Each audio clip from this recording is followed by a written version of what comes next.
JBN, we keep you informed. I am Michelle Jones, and in the news, billionaire drug Kingpin has lost half of his assets to the government.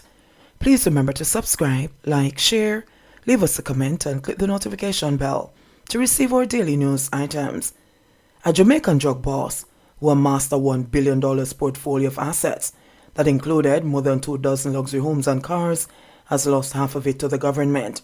And financial investigators have already gone to court and obtained a restraint order that blocks Andrew Hamilton, a convicted drug dealer, from liquidating the rest of his assets, which includes another 14 multi-million-dollar homes.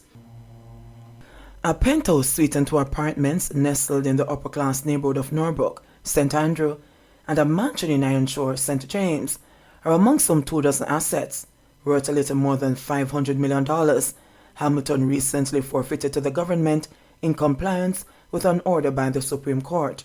In total, Hamilton gave up 14 homes, including 6 apartments in the gated Monte Carlo Isles complex on Seaview Avenue, also in St. Andrew, 4 motor vehicles, 4 bulldozers, a fishing vessel purchased for $19 million, and a bank account with $19 million.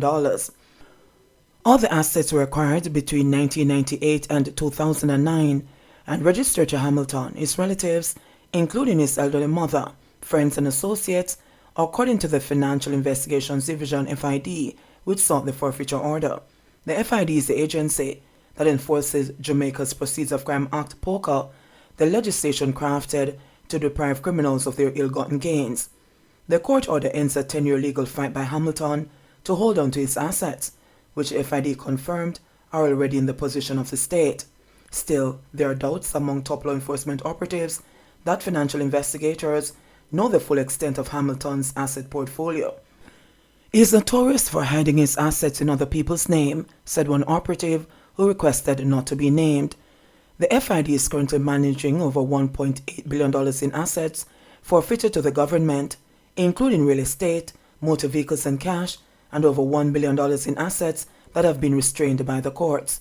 Hamilton's case is the largest asset recovery order obtained by the FID and should serve as a warning to others who are engaged in criminality, Keith Darren, principal director of the FID, said. What this clearly demonstrates is that you're not too big financially for the FID to use poker against you. Once we believe that the assets were obtained from crime, Darren said in an interview. This is a strong message we're sending that irrespective of your wealth and status, we will do appropriate investigations to strip you of those ill-gotten gains, he said, while lauding the work done by the United States and local law enforcement partners and the agency's lead attorney, Caroline Hay, to untangle a very complex case. Hamilton, a former Jamaican cop and a postal worker, landed on the radar of local authorities after he pleaded guilty to money laundering and conspiracy to deal in ganja in a U.S. court in 2012. He was sentenced to 4 years in prison in February 2014, records show. Following his conviction, the U.S. Drug Enforcement Agency requested a civil investigation into his assets in Jamaica. That's when FID investigators discovered the drug dealer's staggering portfolio of multi-million-dollar homes spread across 6 parishes, luxury cars, construction equipment imported by a construction company started, and the bank accounts. A review of court documents showed that 5 of the Monte Carlo Isle apartments and the lots for 2 of the Norbrook units were acquired over a 7-day period ending on June 25, 2008, for a total of 61 million Jamaican dollars and 300,000 US dollars.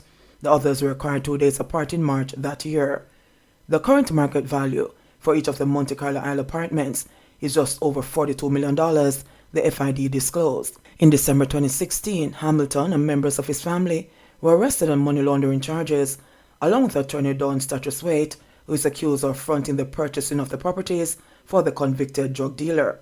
That case is ongoing. It was during these investigations that the FID discovered the second batch of 14 properties with a collective market value of $500 million, which were traced to Hamilton but registered in the names of associates, Darren disclosed. Some real and some apparently unreal, the FID second-in-command said, referring to the names displayed on properties. Among the second batch of properties is a house located in the central Jamaica town of Mandeville, worth $1.2 million US dollars, or over 181 million Jamaican dollars, the FID disclosed. Other properties are located in St. Andrew, St. James, St. Catherine, and St. Elizabeth.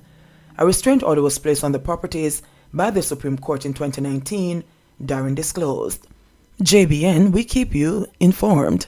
Please remember to subscribe, like, share, leave us a comment, and click the notification bell to receive our daily news items.